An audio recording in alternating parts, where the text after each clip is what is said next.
আজ সমাজে একটি কথা খুব প্রচলিত, বউ হারালে বউ পাওয়া যায়, কিন্তু মা হারালে মা পাওয়া যায় না।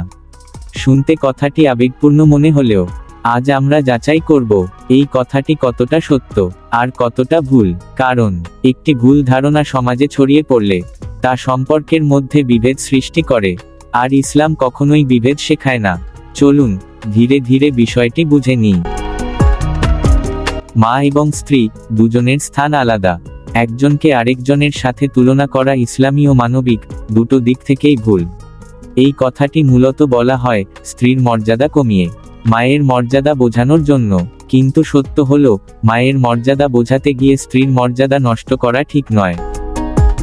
স্ত্রী কলিজার সমতুল্য, মা হৃদয়ের সমতুল্য। মা হচ্ছেন হৃদয়, যিনি জন্ম দিয়েছেন, লালন করেছেন, নিজের সুখ বিসর্জন দিয়ে সন্তানকে বড় করেছেন।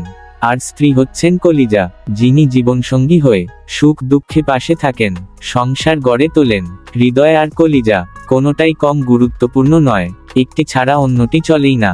তাই একজনকে বড় করতে গিয়ে আরেকজনকে ছোট করা মানবিকতা নয়। মায়ের স্থান মাথায়, স্ত্রীর স্থান বুকে। মায়ের স্থান মাথায় মানে সম্মান, শ্রদ্ধা, ইজ্জত। স্ত্রীর স্থান বুকে মানে ভালোবাসা, নিরাপত্তা, আবেগ। মাথা ছাড়া মানুষ বাঁচে না, বুক ছাড়া মানুষও বাঁচে না। সমস্যা তখনই হয় যখন কেউ মাথাকে বুকের শত্রু বানায় অথবা বুককে মাথার প্রতিদ্বন্দ্বী বানায়। ইসলাম বলে ন্যায় বিচার করো, ভারসাম্য রাখো। আজ যে স্ত্রী, কাল সেই সন্তানের মা। আজ যাকে আপনি স্ত্রী বলে অবহেলা করছেন, কাল সেই আপনার সন্তানের মা হবে।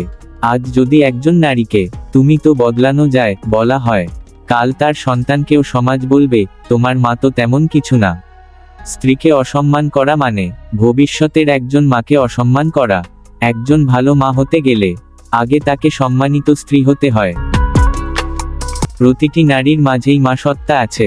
একজন নারী স্ত্রী হওয়ার আগেও নারী, স্ত্রী হওয়ার পরও নারী, আর মায়ের জন্ম হয় নারী থেকেই।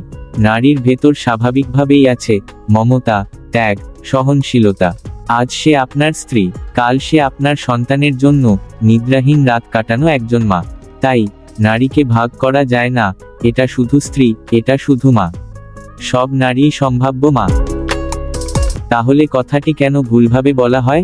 এই কথাটি সাধারণত বলা হয় রাগের মাথায়, পারিবারিক ঝগড়ায়, শাশুড়ি বউ দ্বন্দ্বে, পুরুষতান্ত্রিক মানসিকতা থেকে। কিন্তু সত্য হলো মা ও স্ত্রীর মাঝে দ্বন্দ্ব নয়, সমন্বয় দরকার। একজন জ্ঞানী পুরুষ মাকে সম্মান করে, স্ত্রীকে ভালোবাসে, দুজনের হক আলাদা করে বোঝে। মা কখনোই বদলানো যায় না, সত্য। কিন্তু স্ত্রীও খেলনা নয়, এটাও সত্য।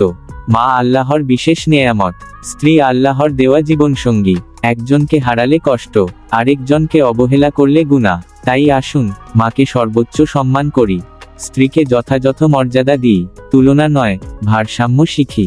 কারণ সুন্দর পরিবার গড়ে ওঠে ন্যায় বিচার দিয়ে, তুলনা দিয়ে নয়।